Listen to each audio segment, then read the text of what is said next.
Did you know NOAA recorded a sound so loud it was heard across half the Pacific Ocean, and nobody knows what made it? In 1999, underwater microphones picked up a strange call from somewhere in the deep Pacific. Scientists named it Julia. It lasted 15 seconds.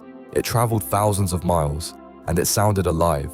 The frequency was too low for any known marine animal, too organic to be volcanic, too structured to be random noise. Experts ran the recordings back. They slowed them down. They compared them to every creature in the ocean database. Nothing matched. Here is the part that changes everything. Julia came from one of the deepest regions on Earth, where pressure alone should make large life impossible. Yet the sound had rhythm. It had shape. It felt like something calling out. NOAA officially listed the cause as unknown. The recording still exists. Scientists still have no confirmed answer. Something in the deep made that sound in 1999. We just do not know what. What do you think was down there?